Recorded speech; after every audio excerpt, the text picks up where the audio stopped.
Charlie, I appreciate you taking the time to do this. I'm just kind of curious. Most guys, the week of the NFL draft, can tell stories of a whirlwind that they've been through, visiting teams and all that kind of stuff. What has it been like for you since a lot of that stuff has been postponed or canceled during the last 2 months? Yeah, it's been a crazy time. It's crazy for everybody right now. Luckily I'm home with my family right now. This is time I've almost never had with them. My dad's home, my sisters are here. So that's really exciting. But yeah, so all those pre-draft visits or anything like that, any workouts, they're all just online Zoom meetings now. So whatever in-person thing you would have had, it's now on Zoom. Hold on a second, Andrew. Go ahead. As a follow-up, how much of an advantage do you have maybe over some other guys because of your father, because of what he does, and he could share a lot of those experiences with you that maybe you would have had, and also just kind of help you in how you deal with teams from the distance that you are? Definitely. He's been great. I'm so lucky to kind of have him as a role model and somebody to bounce questions off of, because, he's every day he's on Zoom meeting with players. So he tells me like what he likes, how I should be presenting myself, all that type of stuff. So, it's great. Where you at, Greg? There we go. Go ahead, Greg Barnes. Charlie, thanks for joining us. Kind of walk me through a typical session with the team that maybe you're having a conversation with. Is it just an interview? Do they ask you to do anything more, maybe break down film, anything of that nature? Yeah, definitely. So, they all vary. Some's just getting to know you, just seeing how you are, how you'd fit in their room with their guys. Other ones get a little more in-depth. Some will be showing your own film, so UNC film, just kind of me talking through it, see how just kind of my thought process during our game. And others, they'll be taking me through their own install and seeing how I can pick up their stuff and just seeing how much info I can retain and kind of spit back at them. Go ahead, Greg. Does Brian Hess or maybe your personal trainer play a role in this, with you not being able to physically work out for teams to answer questions or provide stats or information? I was grateful that I was able to go to the combine. I was really looking forward to UNC Pro Day, just to kind of help out some of those numbers. But luckily I was able to get a lot of exposure there and at some of the bowl games I went to. So I was really grateful for that. Other than that, just with the training process, my brother was home for a few days too, so he was putting me through some good workouts. But other than that, no, I've been really lucky. Good, Greg? Good, thank you.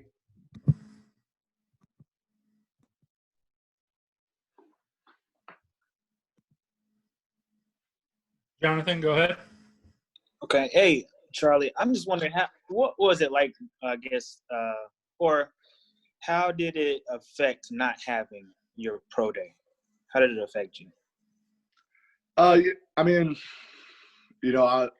didn't happen. So, it's a crazy time for everybody. So, it's time to just get on, not really dwell on the past. But, it's something I was looking forward to, just being back at UNC, seeing all the guys, seeing the coaches, get to go see some UNC spring practices. I was really looking forward to that. But also that's just a time you really can have some one-on-one time with NFL coaches. And so, all over, that's a lot of players have been affected with that, not being able to actually have that one-on-one time with coaches. So now that's why they're going to these Zoom meetings. How have you tried to create an advantage, seeing that you don't have that pro day to help your cause? Like, in what ways have you tried to help your cause in getting a higher draft? Yeah, right now it just comes to the reality of it is I'm going to end up getting some type of opportunity with some type of team. It doesn't matter, when or where that is, but I'm going to have an opportunity, and that just comes down to being a football player. And once you're in camp, there's no more what do you run the 40 and how many bench reps did he get? It's about it's about being a football player. So right now I'm just training on being the best football player that I can be.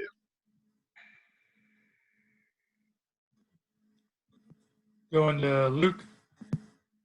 Hey, Charlie, just love for you to describe kind of your emotions and feelings when you get to look back on the season and your career at UNC, how you kind of went from those 2 years of, two and 11, the bad records, to then getting to be 7-6 and kind of setting up this new, wave of Carolina football. You see the recruits come in and there's this momentum that you got to build, but you're not going to get to live out. I'd love to kind of hear your thoughts of what goes through your head when you kind of think back on your career and where it's going. I mean, I have this huge sense of pride, and so many other players do that were in my senior class and on the team now. I mean, it's so special, especially for us seniors, to have that tough 2 years and then able to get us in the direction where we wanted to do. And that was our goal. And now just to see all the new things going on in Chapel Hill right now, the new facilities, all that. I mean, it's so exciting. I wish I could be there 5 more years, but, I'm excited to visit as much as I can and do whatever I can to help out. Charlie, we're happy to put you in disguise if you want to stick around. No, I'd love to. Yeah, it's going to be really fun. Anything further, Luke? That's it. Thanks, Charlie. Mm-hmm. Brett, I'm coming over to you. Hold on a second. Brett, got to get you unmuted here. There we go. All right. Charlie, do you have any specific plans for watching the draft? I mean, are you going to be paying attention right from the beginning, or are you going to be doing something to kind of keep yourself busy away from it till you get the phone call? Definitely, it's just going to be my family at my house. It's just going to be low key. We're just not much stress. Just TV will be on. I'll have my phone near me, but we're just going to be going about as business as usual in my house. Just kind of keeping low stress and just exciting for whatever opportunity comes. Indication have you been given to to start paying attention and being near the phone as to when, which day? Yeah, it's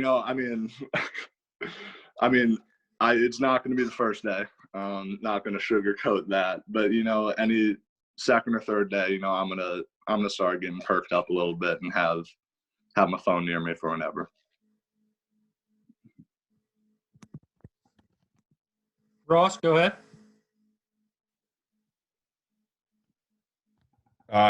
Hey, Charlie. What's I was going to ask? Oh, yeah, I was kind of along the same lines. A lot of the questions have been asked before, but what have you seen in terms of UNC's recruiting recently and the changes with that? And then I have a follow-up on that, so kind of answer that. So I just missed kind of the last thing you said there. What have you seen with UNC's program? You mentioned kind of the upward trajectory that you all got with the 7-6 season. What have you seen, any changes with recruiting, and why you think the recruiting is taking an uptick recently with Matt Brown, the new staff? Yeah, so I was actually just having this conversation with one of my friends. UNC is a place where people want to go to. It's a beautiful campus, amazing academics, and now that we have the football program in the right direction, it's a no-brainer. For everybody. I could see if we're only winning 3 games why some kids are gonna not want to go there. But we got the coolest uniforms, we got amazing facilities, best academics. It's a no-brainer for recruits coming there. You're gonna win, you're gonna have an amazing experience, and once you're done with college, you're gonna be set for the real world. Charlie, I'll send you that $20 on that one here in a little bit. Yeah. Right there. And then I covered your recruitment. You were tied in. You were like 250 pounds and unranked when you committed to UNC. Did you ever think back to kind of where you were as a high school senior to where you are now, just physically, and also the chance to get drafted and play in the NFL? What's that kind of like when you think back to that? Yeah, absolutely. It's a dream come true. And I really couldn't have done it without UNC and kind of the sports staff, all the coaches early on, and then the coaching staff now. Just kind of people believing in me, just my roommates, my teammates, it all just comes down to a work ethic. It's something that I'm proud of to look back on, just kind of my journey. And so, I mean, it's really exciting that hopefully I'll be able to have an opportunity to go out there and make a team now and continue playing football.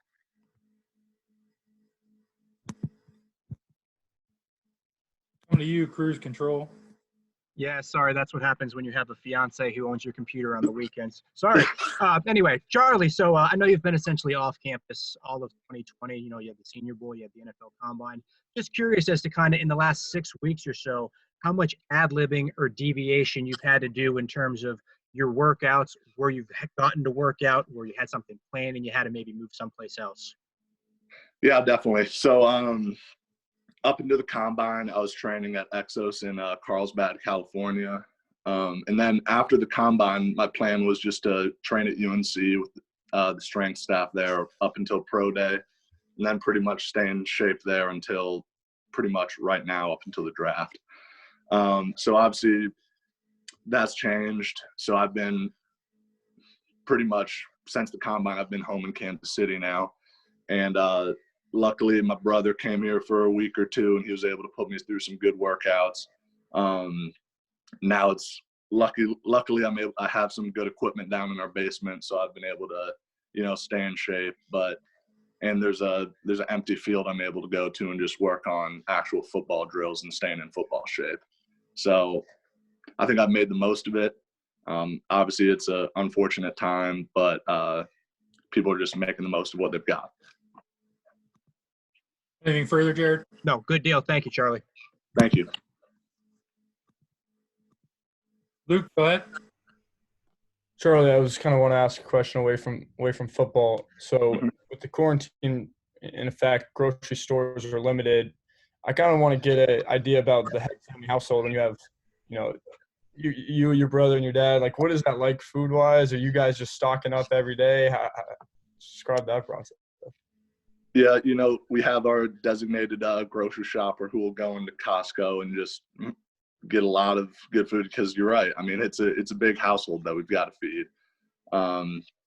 Everybody's staying safe, we're cleaning things, but yeah, we have to eat. And you know, I'm really thankful that I'm home right now and able to have my parents kind of provide that for me right now, because I know if I was alone right now, it would be tough sledding for sure. How often are those trips to the grocery store? Sure, I think we've kept it down to maybe one every 2 weeks or once a week. We've been pretty good. Cool. Good, Luke. Jonathan, go ahead. Charlie, I was just wondering, have you thought about what it might be like to hear your name and maybe even your teammate Jason Strowbridge name called? And what does that thought look like? Yeah, you know, I mean, it's been a dream of mine since I can remember to play in the NFL. And, you know, if I hear my name called and Stroh's name and any other UNC teammates, you know, I'm going to feel this huge sense of pride and joy. I mean, you know, it's because it's something we've worked for. But like I said, at the end of the day, you know, it's about just making the most of an opportunity, because, I mean, a lot of these UNC players and myself, we're going to have an opportunity to go out there and make a team. And then you're going to be the same player no matter what round or when you get picked up. So you still got to go out there, you know, earn the respect of the team and make the most of it. Thank you. Good, Jonathan. Yes, thank you.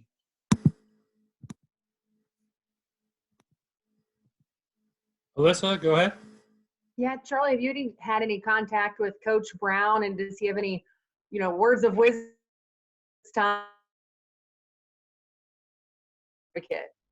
Oh yeah, I mean, Coach Brown's meant the world to me. You know, he's between all the bowl games, you know, the Shrine Bowl, Senior Bowl, Combine, he would always send us, you know, nice texts, just kind of cheering us on, just telling us that he's in our corner, no matter what. He's always there for us. And, you know, that's something special about Coach Brown, because, you know, he really means it. And I know right now, if I had any trouble, I could pick up the phone, call him, and he would be willing to sit down and talk to me as long as I want. And, you know, that's really special about Coach Brown. Anything else, Alyssa? Good, thank you. Good.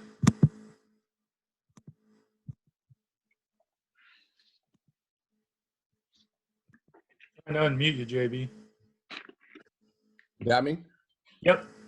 All right, there we go. Hey, Charlie, thanks for taking out time for us, man. We really appreciate it. I want to go back to that pride you were just displaying about, Chapel Hill and North Carolina and just the future and the recruiting.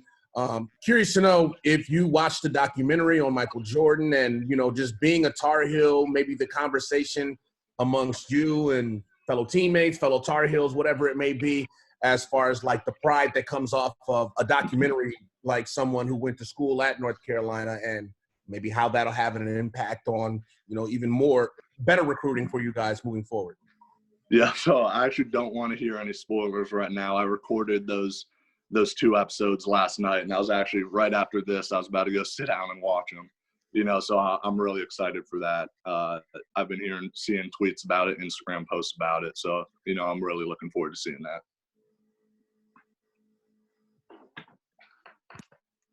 Bob, go ahead. Hey, Charlie, without the pro day, what were the highlights for you from the combine? What was your take on how that went for you? Oh, it was great. I mean, the main thing, what's really good about there is you really get to meet with a lot of coaches, a lot of scouts. They get to kind of see who you are as a person. And, I think that really comes down to being the most important thing there, because they're looking to see if this guy will fit in their type of room, how he'll be with their team. And, that it was cool to make those connections and talk ball with different coaches. So that was probably my favorite part for sure. So did you walk away with a good feeling about how that went for you? Absolutely. It was a great experience. Yep. Great. Thank you.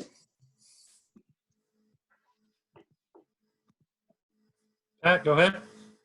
Hey, Charlie, just growing up, just kind of how big an event was draft day in your household? And are there any sort of memories that kind of stick out from the drafts growing up? Oh, yeah. I mean, wherever my dad was coaching, our family was diehard fans of that team. And so, there was a lot of stressful draft days, just kind of mainly just for me, because I was just a diehard fan of whatever team. So I had some strong opinions about whoever they drafted, but obviously I had no say in the matter. I'm kind of hearing my dad's opinion after those 3 days. Anything further, Pat? I guess, I think you were only 2 when your dad retired from the NFL, but just kind of over the years, just how much more appreciation have you gained just for the career that he had, and just kind of especially going through this process now? Oh, yeah.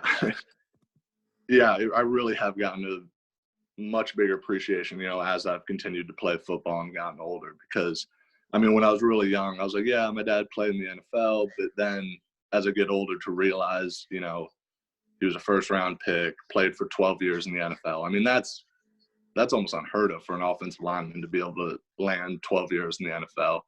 So it's really cool to kind of see that, hear that from him, and just kind of hoping that I can follow in his footsteps.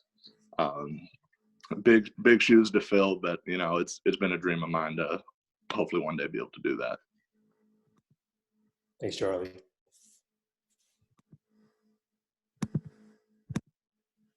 And go ahead. Charlie, have you and your dad ever talked about what it might be like if the Chiefs gave you an opportunity to make a team? Yeah, I think my dad and I would handle it totally well. I think it would cause a lot of stress for my mom. So he's always said that'll be my mom's decision if it ever comes to that. But, it would be exciting to eventually one day hopefully play for him. That'd be cool. But I'm going to be happy wherever I end up going.